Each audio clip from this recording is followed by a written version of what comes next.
Boss Lady Conversations with Monica L. and Coach Khaya. Boss ladies are Vulnerable, authentic, love, hopeful, abundant. respected. Boss ladies are You. Welcome back, boss ladies. I am Monica L. I'm a boss educator, entrepreneur, self-published author, and poet. I believe all things are possible through synergy. My IG handle is Monica L _poet. That's MONICAEL _poet. And I'm your girl, Coach Khaya. I'm a boss wife, mompreneur, sister, writer, and certified transformational coach. I help women reignite their dreams, access their power, and manifest the miracles that actually matter. My IG handle is at I am Coach Khaya. That's KHAYA. And boss ladies, we are back with our 4th episode of Boss Lady Conversations. Yes. And thank you to our friends for becoming listeners and supporting our Boss Lady Conversations podcast. We appreciate your support and positive feedback so much. So please tell someone who will tell someone this is a movement and there is room for your positive energy here. Yes. And today we want to talk to you about bossing up outside of your comfort zone. Listen, ladies, it's no secret that 2020 and 2021 has forced us to step so far out of our comfort zones. The question is, are we doing it willingly or are we living in fear? Are we clinging to the past? Are we even recognizing that we're outside of our comfort zones?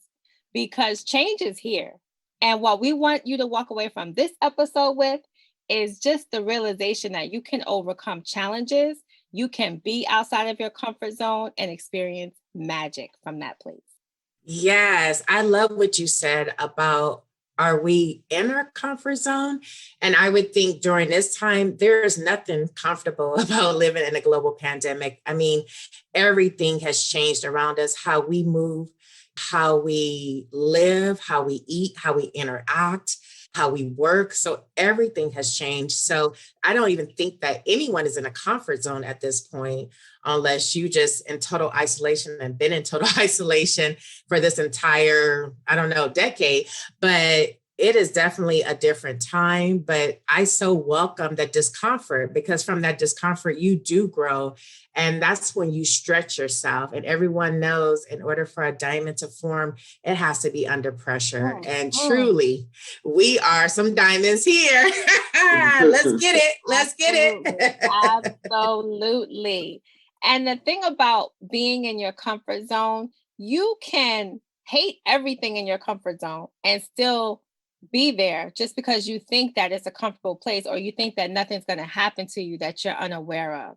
And we want to say to everyone today that that is a lie. That is a lie that we tell ourselves. It's putting out a false sense of security because we are, as boss ladies, we are constantly having to get really comfortable with the unknown and find our courage in every situation.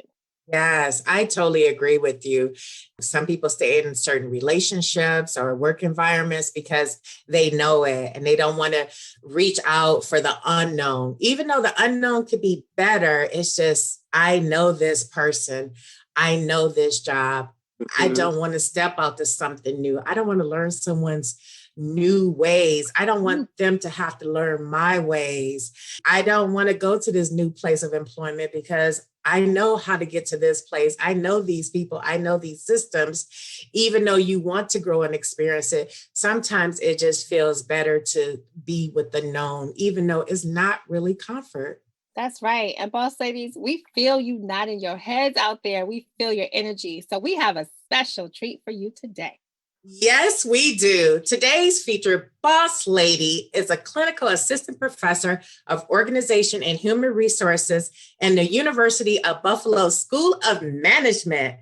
She's a boss communicator expert who studies empathy and leadership in health communications, including patient-provider interactions. And let me tell you from on a personal level, this woman is a true boss lady and queen, okay? And you could also put PhD by her name, okay? She has many accolades, but it's her welcoming spirit that really draws you in. I had the pleasure of meeting her and becoming sister friends through the fabulous Coach Tosca. And I'm so honored that she has blessed us with her presence on Boss Lady Conversations today. And she's our very first guest. Yes, please join us in welcoming Dr. Aisha O'Malley.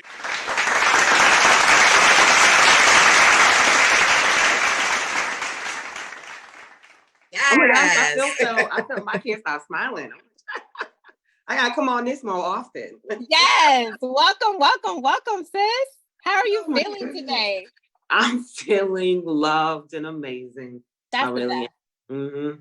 We're so glad to have you with us. We appreciate you taking the time. We know you're out here doing great things every day. And for you to just stop in and be with the boss ladies, because you are a boss ladies, it just means the world to us. So thank you so very much. Thank you for having me. I'm honored to be a boss lady. I don't think I've thought about myself as a boss lady. So I like that title.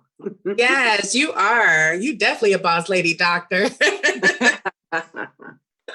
So as you know, our topic today is bossing up outside of your comfort zone. So we want to start off by just asking you to just describe your journey as a boss lady. Wow. My journey has been a crazy one. And it really I think boss lady attitude, Aisha, started young, right? My parents are Caribbean. They're Jamaican, right? Straight off the boat, Jamaican. So I'm first generation here.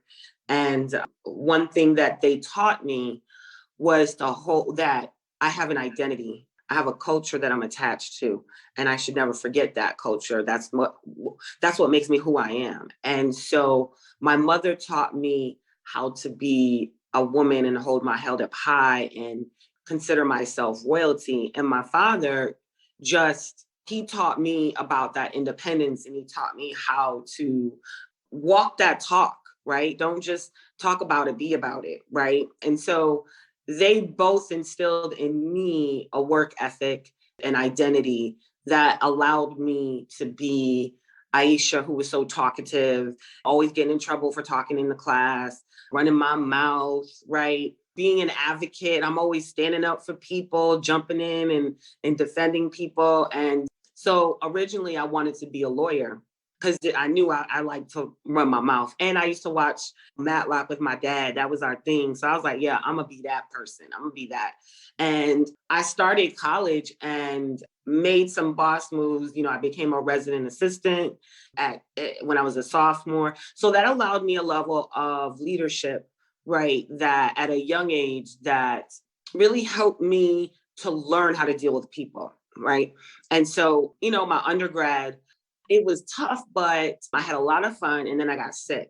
And once I got sick, college became really tough and hard. And so through the grace of God, okay, and my advisor, my academic advisor, I'll never forget her name, Miss Nardell, they helped me to graduate because I was diagnosed with a hyperactive thyroid. And so concentration was super hard.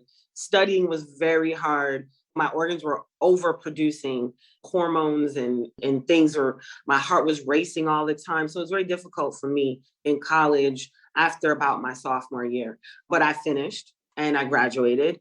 And within that next few years, looking for jobs, went back home, and then got really sick, so sick. I ended up in the hospital full time because I was in heart failure. And so I was 24 when I was diagnosed with heart failure, and it changed my life. Like, I had to grow up so quickly. In true Aisha form, I was diagnosed in the hospital for a month. I had a defibrillator put in so my heart wouldn't stop. And I got a job while I was in the hospital, right?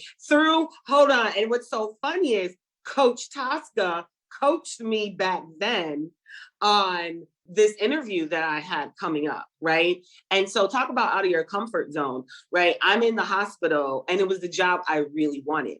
And so my mom called me and said, you know, JP Morgan Chase wants to interview you. And I'm like, no, right? And I said, what am I going to do? And so in true Tosca form, she's like, listen, this is what you're going to say. You're going to say you out of town, but you can do a phone interview, right? And I'm like, bet. So I had convinced my doctors to turn things down, all the beeping, right? To turn it down for the nurses to not walk into my room for like a good hour, right? And it was so funny, I got the job. Oh my God. Like, let's just take a moment If this is not the ultimate boss lady, you just dropped so many gems. I'm like just sitting here in awe and speechless. So first of all, congratulations to you.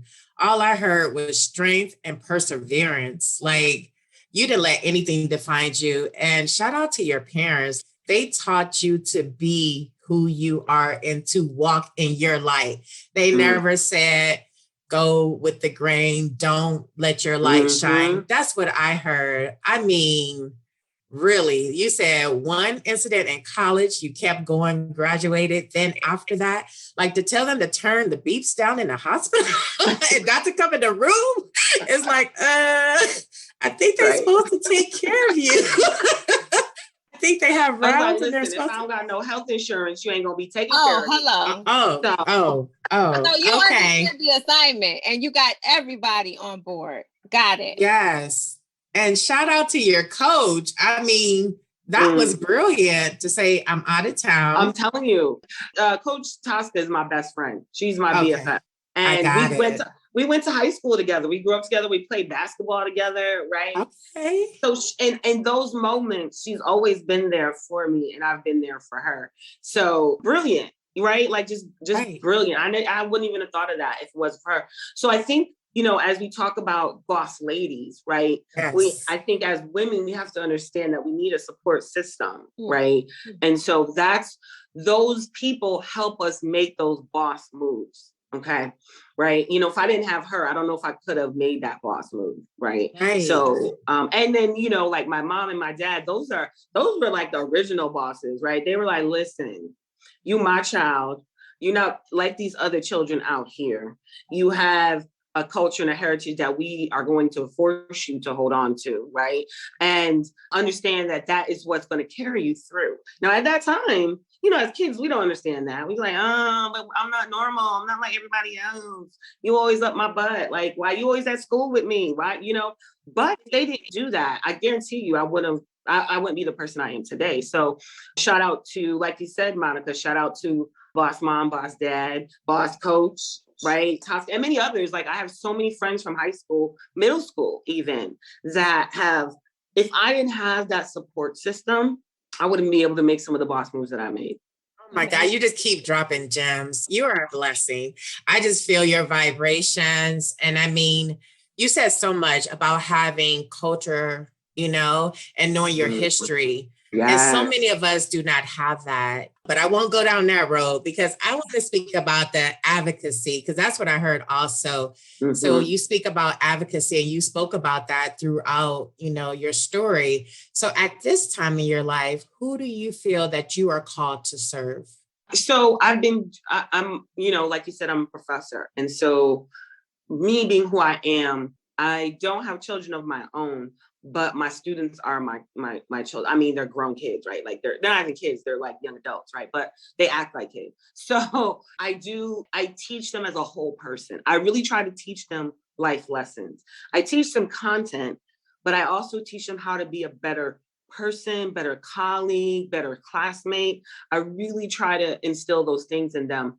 But most recently, what's been calling me is I've been doing some work with another boss lady, Dr. Monica Miles, who studies critical race theory. And that's been a calling to me. So we've been looking at critical race theory as it relates to healthcare among people of color, particularly Black women, right? And Black men and Black children.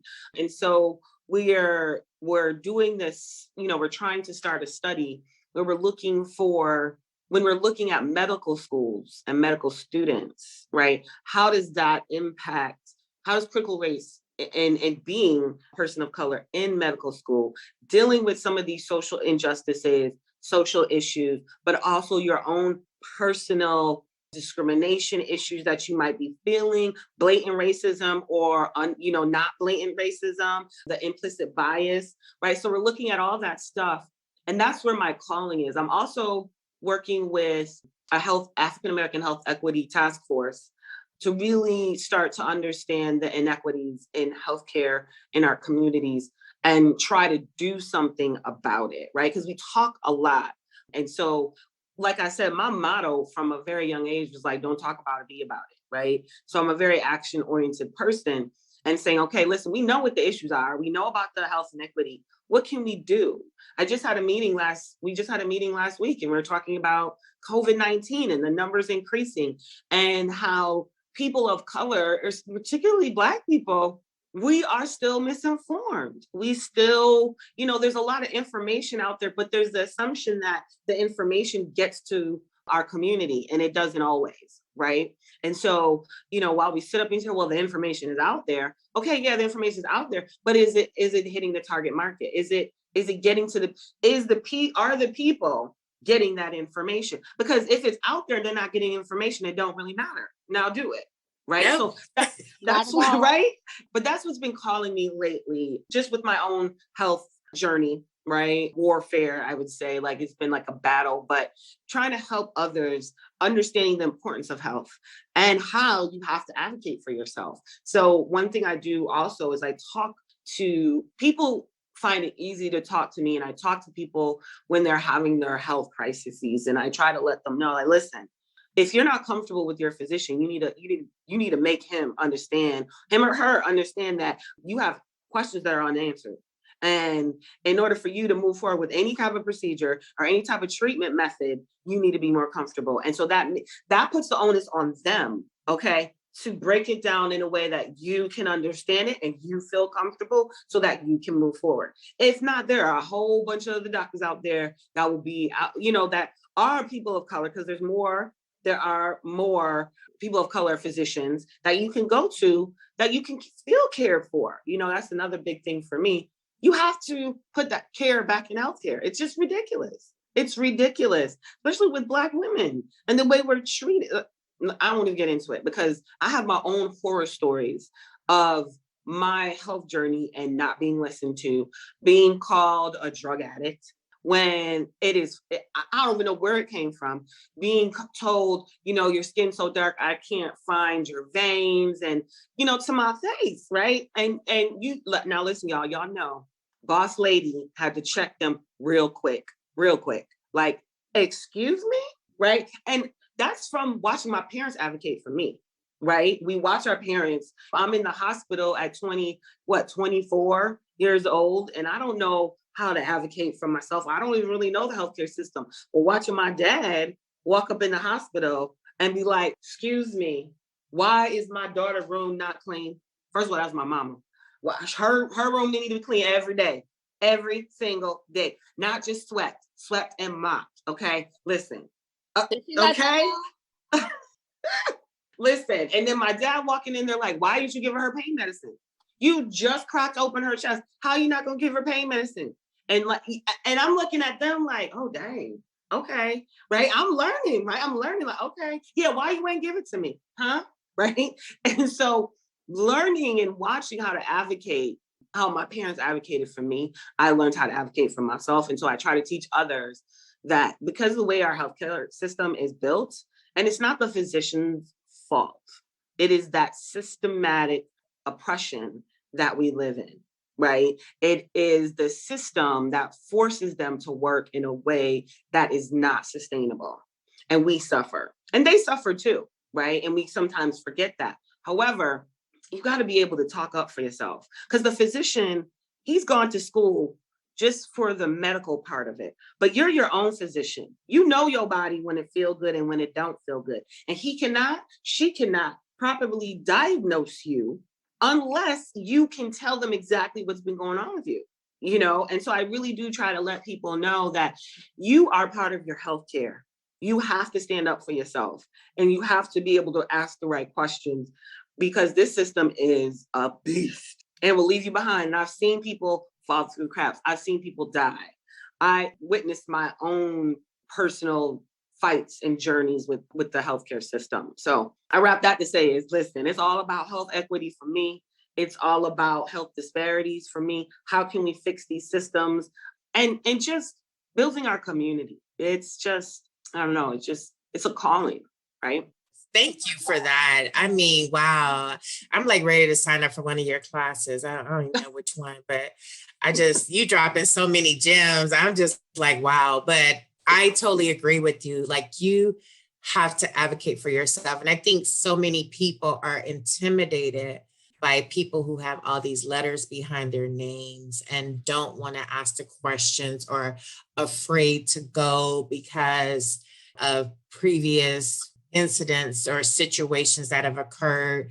So like you say, educating and making sure the right information, that is so much. Like, who are you reaching? What's your target? How are you doing it? Are you doing it in a way that's effective for that community? Have you taken the time to actually know how to speak to people, like having the dialogue and not just speaking at someone? Exactly. So, I mean, it's so many layers. And so I so appreciate you. Like, you're just dropping so many gems. Like, I'm getting goosebumps. But I'm going to turn it over to my girl, Coach Khaya now. Dr. Aisha, and you said so much. And I think that was so important for when we say boss ladies, you know, we're talking about, it's not just about money. It's not just about education. It's how you feel about yourself. And you talk so much about how your parents taught you at a young age that you have a voice, that you matter. And I love the fact that you're doing that for so many other people that didn't get those lessons, right? Because we still need those lessons, whether we pick them up from our parents, our family members, from the television, from our mentors, we still need those lessons today. And so I think it's just so wonderful that you're using your gift that was given to you and you're giving that gift to other people. And that's what boss ladies do. Thank you, Khaya. Welcome. Sometimes we forget. Reality, sometimes life hits us, things happen, we're moving so fast sometimes, we don't remember some of the core lessons that we learned in childhood or maybe in our early 20s, right? Because it may not even be a parent. It might be a grandmama, it might be your auntie, your uncle, right? That really instills some key lessons in you. And sometimes we have to just go back to that basic, go back to our foundation and really start to rebuild and build ourselves back up. And sometimes you don't have that foundation. And that's again why you have to have your boss ladies around you, right? Because you can learn from them as well. And you mentioned like having that pressure, right? We get it from the TV. We have it coming from many different directions that it can be overwhelming.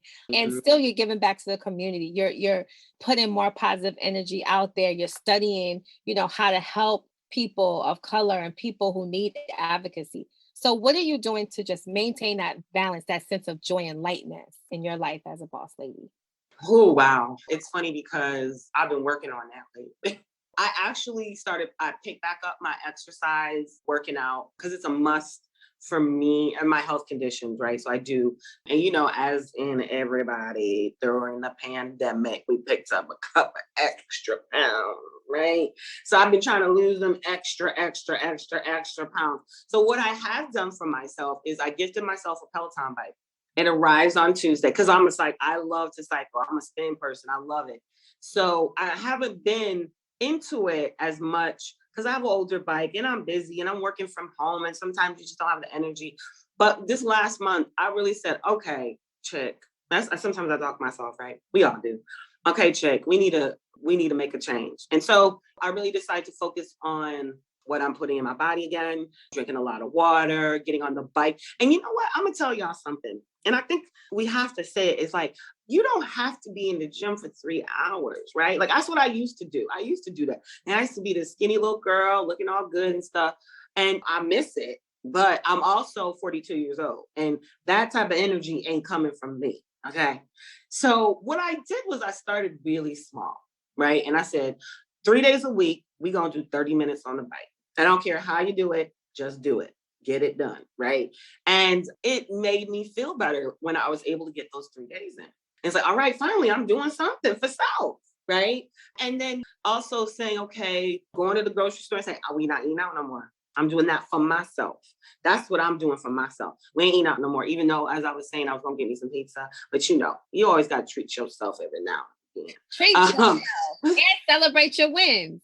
Exactly. But it's so funny because I had this talk. And so what that did is it diverted me from pizza. So now I'm forced to eat something healthy, which I appreciate y'all for that. See what I mean? Keeping boss ladies around you to keep you on track, you know? So yeah, you know, I picked up working out. I'm eating better. I'm trying to slow my mind and not push myself to be doing more. Because I pick up 8,000 things, right? And so I've really sat down and thought about it and said, okay, do we really need to be doing more? Or can we just focus on the things that we're doing right now and really do them well? And so picking up, starting to read again, right? I got a book called The Atomic Habits. If you guys have not gotten it, it's a great book to start to develop good habits. And what I learned from them is starting small, right? Taking the small wins, like you said, Kai, right? You got to celebrate those wins, no matter how big or how small. And so I've been reading some more and just, you know what? Giving love. I've been lucky to find someone within the last probably 4 months. And it's still new, but, you know, and Kai knows about him. But y'all, when you find someone who just gets you and you ain't got to be breaking down everything, right? And like you said, Monica, like sometimes you want to stay in your comfort zone because you don't want to learn new people and you don't want to be having to learn their intricacies and what they don't like and then you got to adjust and who want to do all that, right? And I was there for a while, right? Like, you know what? I'm okay with being single because I just love my life, which I did. And I was happy. But there was that, I do want to share it with someone and not being able to find that person. And then just all of a sudden that person just walked in. And when I tell y'all, it was just easy. It was just easy. And I said to myself, something that a boss move that I did that it took my best friend to help me get there was saying, you know what? I choose me. And what that means is I'm no longer holding back. I'm no longer having the drawbridge up in the brick wall, in the mortar, and the dragon, and the King Arthur's round table knights. Like, I'm not doing it no more, right? I said, you know what? I'm gonna let love in and I'm gonna give love. And I'm gonna tell y'all something. It's been amazing. And so I've been giving more love. I've been loving on him a lot. And he's been loving on me. And it was a boss move. That was a boss move to allow myself to accept love and the hope, right? Because you don't know if it's love to begin with, right? Like you just met this dude, right? And I remember he says it too. He's like, I was just that dude, and he's like, and then all of a sudden you changed, and I was like, listen, I had a come to Jesus moment, okay? And I was like, listen, you out here doing things, and you out here wanting someone, but if you got every army in the nation surrounding you, you know, like who gonna get in? Who you gonna get in? You got to be the one to let that person in. And part of that is letting go some of that heartache and letting go those experiences. And let me tell y'all something, sisters, okay? It is easier said than done. Girl, okay? Now we know this, but when you are cognizant of the fact that, okay, yeah, I got some hangups, I got some things I need to work on, and those things are not allowing me to love in the way that God wants me to love, or the way, and even if it's not God, if your higher power, the universe wants me to love, right? You got to check yourself, and you got to see where am I causing this? How am I the problem? And it was just, I'm telling y'all, I had that moment, and it's been really good. And I'm not trying to sugarcoat and say, oh, well, she found a man and now everything's bomb. No, it's not. Okay. Because this man is as stubborn as I am. Okay. So we be pulling and pushing and tugging and rugging and he'd be like, listen. And I'd be like, you listen. Right. So, but I think we have some really deep conversations about Black women and Black men. And something that he opened my eyes to, which I kind of knew, but because I surround myself with a lot of women that are loving, but still hurt, right? Is that there are Black men that are for us and want us. And we have to not let society and the system and the people caught up in the system and not recognizing how they are trying to separate us. And it's such a huge thing that I was aware of, but not until I was with him that I realized how deep it really goes and how much sometimes something he says triggers me because of that divide that is happening amongst us. You know what I mean? And so, sisters, let me tell y'all something. If you meet a man and in your gut, he's a good man, you feel like he's a good man, because we are a great judge of character. Okay. And yes, we make mistakes, but that's part of life and you're going to fail. Some relationships are going to fail. I don't know if this is going to work. I don't know if he's going to be, but you know what I am doing? I'm not focusing on that negative like I used to. And I'm allowing myself to dream. I'm allowing myself to think of our wedding. We ain't nowhere near it, but I'm thinking about it. And he is the person waiting for me at the altar. Okay. Like I am claiming, I am manifesting. And I think we don't always know our strength in manifesting the good. So we got to let go some of that hate that is instilled in us, not from, and it can be instilled from anywhere. Okay. It's not just society. It may be your mom's hangups. It may be your dad's hangups. It may be previous relationship hangups. But those things, if you allow those things to fester and settle in you, you can never get to the point of truly loving someone and yourself. Because part of that is self-hate. And we have to recognize that. So something that is calling to me is having conversations with Black men and Black women around love, right? Around this idea of love and dispelling some of these and debunking some of these things that are present in society, like Kevin Samuels. We ain't even gonna open all that doors, right? But still, and understand that as women, we are part of the problem as well. We gotta learn, we gotta relearn how to love, right? And that it makes me think about, when you think about history and Black history and civil rights, all the things we fight for love. We fight to be able to have a family, right? That we can look at and say is beautiful and we see ourselves in that. So it's not fighting against each other. It's recognizing we both are flawed and we both got to help each other to get to a place where we can experience that true love, y'all. I'm telling y'all something. I'm telling you that this relationship has really opened my eyes to some of that stuff, but we ain't gonna get into it. But that's how I'm choosing to boss up my life. Okay? Thank you, sis. And thank you for talking about that. We are full spectrum boss ladies. We don't want to be out here with a small piece of the pie. We got a career. We going home to cry in the dark. No. We want, and then we're not healthy in the streets or at home and we're putting things in our body that's not right. We want to be full spectrum boss ladies. And I feel like you touched on that so much. I know for me personally, my biggest thank you to God is being able to recognize my king when I found him and when he found me. That is a gift, just like it is being able to take great advice and incorporate into your life, to say yes when you really want to say yes and to say no when you really mean no. Those are things not to be taken for granted. And I appreciate you for just calling it out. I think, it's another calling to me, right? Like what you ladies are doing with these conversations. I'm sure both of you it was a calling that y'all both heard. And then y'all said, let's do this. Yeah, let's do this because it's needed. And I think part of what's needed is love and being infused back into our communities and our relationship. And part of my thing is I do study empathy, and we have to have empathy for the Black man, and the Black man has to have empathy for us. And the blaming of stuff that neither one of us have control over.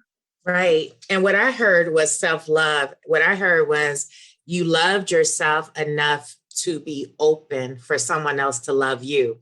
And like you say, we all had that drawbridge and the alligators and everybody.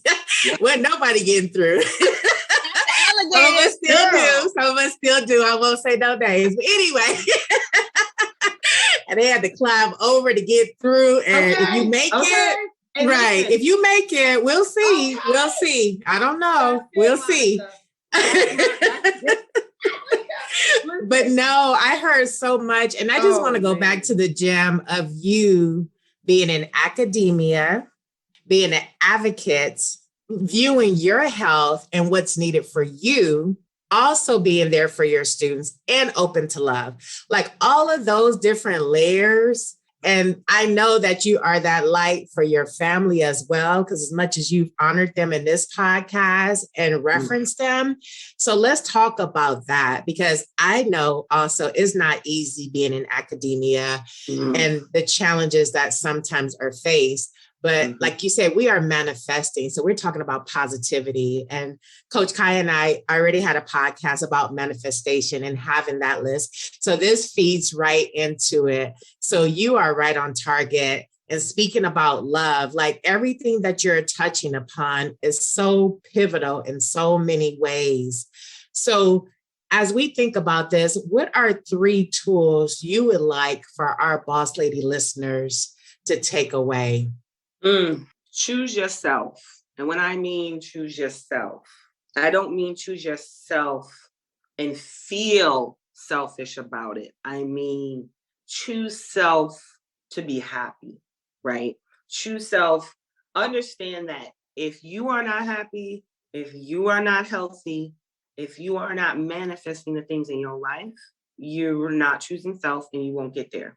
So whatever is calling to you, listen to it. Our body, that's the one thing I've learned about my health journey. My body will tell me what I need. And if we don't listen, your body will also shut down and be like, no, what you gonna do is what I'm saying you gonna do. And so while we feel like we gotta do everything as women, understand that you have to choose self sometimes. And it's okay. If you choose self and say, no, I cannot work on that project because I'm swamped with other projects, you're choosing self and you have a right to do that. If you have the baby crying and the hubby's on the couch and you got to cook the chicken and give him the big piece of chicken, give him the big piece of chicken, but also say, can you help me with the baby? Because they don't know sometimes. So we do have to be vocal, but also say it from a place of love because you're choosing self again, right? Because you love that man. Okay. You chose to have a child with this man. So choose self. It's okay. It's okay to choose self. But I also will say the second thing would be to understand self. Okay. Because I think sometimes we create our own problems. I think sometimes we create our own dramas, our own soap operas, and we feed into that. You have to pull yourself out your comfort zone and understand that self-awareness will get you far. So if you got to learn, you got to understand who you are. You have to choose who you want to be and understand who you are. Okay. Choose your identity. Don't let it be put upon you. Choose your identity. When you truly understand who you are then able to say, I want to be a good mom, a great colleague, and a force to be reckoned with. You will work towards those things. You will work towards those things because it's part of your identity, right? So understand who you are, understand your hangups, understand what triggers you. Okay, that's huge today. Okay, understand what triggers you. And part of this understanding self, that little caveat, get a therapist. Okay, that's how you understand self. And then my last gem is be open to loving yourself and loving the people around you, right? Because it isn't just about self, right? So love somebody. And I don't mean romantic love. Love somebody. Give somebody a hug. Give somebody a smile. Give somebody a gift for just giving a gift. You will be surprised how you might brighten up that person's day, right? And I think that is something, it's so hard to do today, to show that love, no matter what form it is in, but you have to. You have to. I just think you have to. And when you show that love, people will give you love in return. And that's what I agree. Thank you. Now that was deep. That was really deep. Thank you. I mean, you dropped so many gems. I'm just in awe. I'm in awe. And you really touched my spirit. Like, really, like, we connect on so many different levels because I'm also on this health journey that I know is for life and doing a lot of different things and working out and drinking the water. Just really listening to your body. You're right. Because when you're tired and you be like, I'm gonna go, your body would just shut down and you'd be like, oh, okay. Where you going? Right. Where you going? Yeah. And you can't keep pushing yourself because you can manifest a lot of unhealthy things in your life. Exactly. If you love yourself, you know you need to listen to self and have several seats. Yes. Yes. And yes. Thank you. Thank you. Thank you. You said that with such love and such consideration. So, Dr. Aisha, what I want to know is I'm thinking about those boss ladies that are trying to figure it out, the ones who Mhm. feel like they don't have it all together, the ones Mm. who are work in progress just like us. What advice would you give to your 21-year-old self? Because you were always Oof. a boss from the day you were born. Ooh, 21. Where was I when I was 21? I'll say this to the 20-year-olds out there, because it's a different time. It's a different time, right? The advice I would give to 20-year-olds out there, 21-year-olds out there is live your life. Okay? Live your life. Have your fun. Have some fun and be safe with your fun, right? But I think that, again, love yourself. Know what true, the sooner we're able to figure out how we need to love ourselves, I think the easier the rest of the years will be. Okay? So love yourself, have some fun, and you ain't gonna figure it all out all at once. You ain't gonna figure it all at once. I'm 42, still trying to figure it out, right? So there will be some failures, there will be some successes. Live and revel in the successes. Learn from the failures. They're not truly failures, they're just side notes, right? Lessons to be learned, right? So learn from those lessons. And it's a different time. And I want to say, respect yourself. I do feel called to say that to 20-year-olds out there. I know I'm 42 and I ain't 21 in 2021, nor do I wish to be. Okay. Your 20s is your hardest, I think, right? You're still trying to figure it out. But there's a lot going on right now. But one thing I can say is that at my age, I had respect for myself. There were things that I would not do. There were things where I just said, absolutely not. I don't care who you is. I don't care who you is. Don't ask me for it. Don't think about asking me to do it. Ain't gonna do it. So respect yourself, right? And whatever that means for you. You know what I'm saying? I'm not saying you got to be wearing the dresses down to your ankles and you can't show no leg, you can't show no boobs, because that's a lie, because I was in the club, y'all. It was so much fun. But I had fun, but I still was respectful of my body and respectful to myself, right? And that respect that you have for self, man, that will manifest a lot of things. A lot of things. It will create a lot of positivity that you won't even recognize until you in your 30s. And you'd be like, you know what? I'm glad that I lived the way I did. So those are the things I would say to a 20-year-old, 21-year-old. Yes. Again, gem drops up and through. Yes, yes, and yes. I mean, respect yourself. And again, that's just so poignant. And like you said, people can define it however they wish to. And you're right. I will say that it is lacking in some generations, just that level of respect and not being able to see other ways of being successful or other ways. Yeah. And so focused on, having followers and being trending and all these likes, and sometimes doing things that are not respectful to themselves and their culture and their family. So respecting yourself, because that is so important. Because when you respect yourself, others will respect you too. And like you say, if they don't, they're not a part of your circle. Exit stage left. Okay. Right. Listen, you ain't on the 18. You can't be on the 18 when you out here disrespecting. Right. I remember at the age of 14 that I was downtown going to work, right? And I'm 14 working, right? No, I probably was like 15. Sorry. No, 16. My bad, 16. And this old Black lady put me inside. She said, young lady, she said, you carry yourself so regally.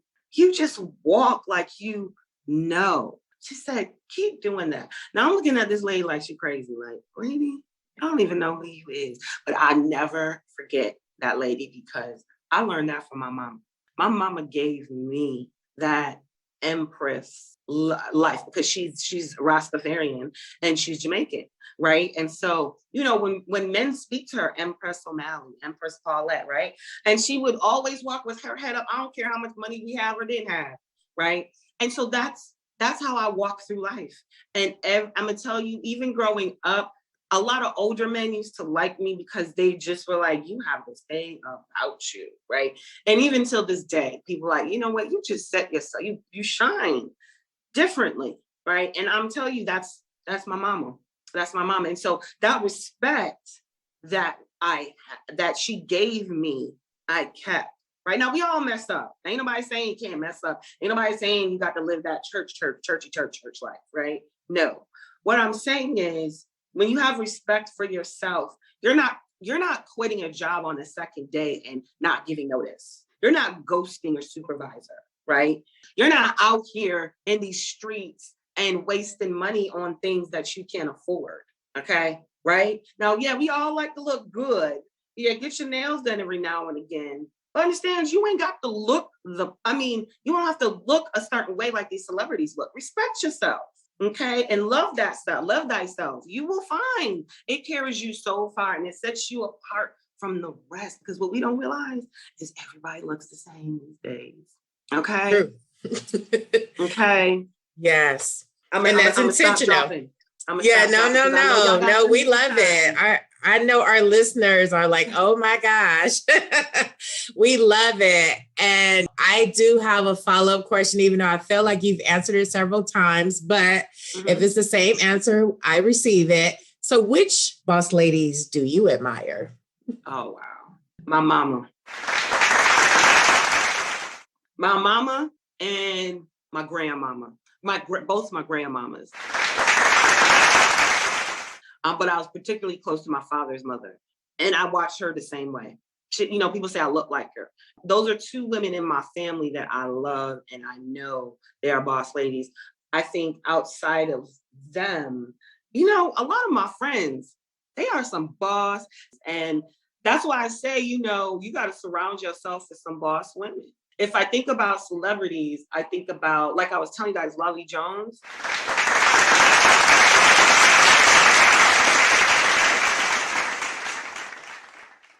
That woman is doing it.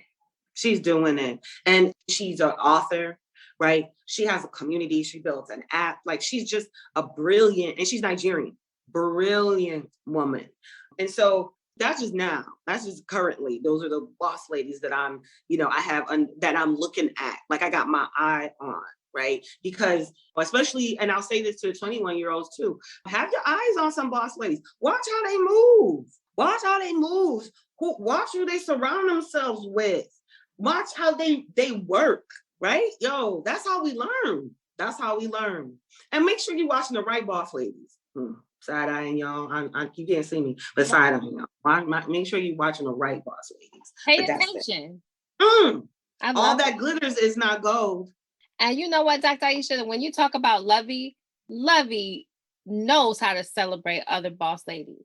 God. That's my favorite thing that she does. Like, when she does that write-up, how she stands for a Black woman out here, a woman on the move, a boss lady, she takes her time on it. And she pours so much love into everything that she says. And I just so admire that about her. And that's what makes her shine so bright, because she's not afraid to put that light on other people. Listen. Okay. I won't even, something I teach my students, right? Because I teach them business communication. And so it's a lot of it is writing. And what I always tell them, I said, it ain't about you.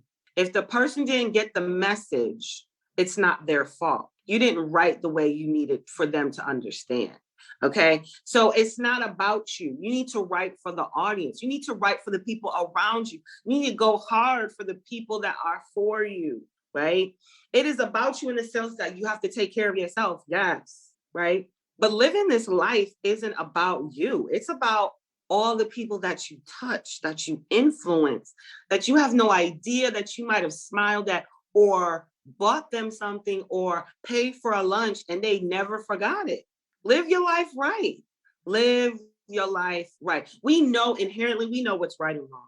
Listen to that gut. Listen to what you feel is right, because we have a compass. We have a moral compass in us. Sometimes we dim it. Sometimes we turn it off. But, right, we need to always be checking that. Yes. I had to laugh at that last part. Dim it or turn it off. Like, the compass is like, where's it? Where's the compass? Right. Somebody find it. Help me. Find my compass. Oh my God. We so love you. Oh my God. Boss Lady Conversations with Monica L. and Coach Khaya. We thank everyone for joining us today. We thank you for sharing your light in your journey. I mean, you are truly an inspiration. I'm still stuck on having a job interview from the hospital bed, telling the doctors not to come in. I mean, I know you don't drop a lot of other gems, but I just got to keep it real. I was like, wait, you can make that kind of request? And do you want to make that kind of request? Listen, if you don't ask, you ain't gonna find out. You know what? And that's another gem. Use your words. Use your words. All they can say is no, right? Right? I just want to thank you guys for having me. I love what you guys are doing. I think this is so fulfilling for you guys. It has to be. It's enriching. It's a lot of great learning, and keep doing it because you guys are both boss. And okay, I love colorful language, if you cannot tell, but you guys are both some boss ladies, and I just enjoyed our conversation. So thank you so much for having me. Oh, no, thank you. And please tell our listeners how they can contact you if you are open or if you're on social media or anything like that. I'm on IG at Diva Lionheart. That's my IG. And then I'm on LinkedIn at Aisha, Aisha O'Malley, O''Mally. All right. You've heard it directly. So now you have it. I mean, so many gems and just life experience. And you just really painted the whole picture. And that's what we love. Like you took it personal, professional, and that light is just coming through. And I mean, you taught us so many things about valuing yourself, respecting yourself. And we are so appreciative. Yes, yes, yes. The conversation was so emotionally charged because you were just dropping gems so quickly that I know the boss ladies are going to want to rewind, replay, like run it back. And that's really what this is about. You know, so much information is coming our way and we can choose the parts that speak to our souls. And I just feel like so much of what you said spoke to my soul, and it's going to translate to so many other amazing women out there and people out there listening, because we don't just talk to women. We Right. have our boss ladies, right? But anybody who can get something from this ministry, this mission, we want to have it and take it and live it and love it. So that's our show for today. A few of the gems, so many gems that Dr. Aisha shared with us. Choose self, understand self, give love, live your life, embrace your side notes, and respect yourself. Love We it. appreciate you so much. Yes. Oh my God. Please come back. Please come back. Anytime, y'all. Anytime. We want to thank everyone for listening, and we will see you next time. Boss Lady Conversations with Monica L. And your girl, Coach Khaya. We hope you enjoyed today's Boss Lady Conversation. If you haven't already done so, please follow us on Spotify, Apple, iHeartRadio, and Google Podcasts. You'll be notified whenever we post a new episode of Boss Lady Conversations. If you'd like to give us feedback or be a guest on our show, please email us at bossladyconversations@gmail.com. Remember, you are who you say you are. You're destined for great things. Your life matters each and every day. Now go get your blessings, boss ladies.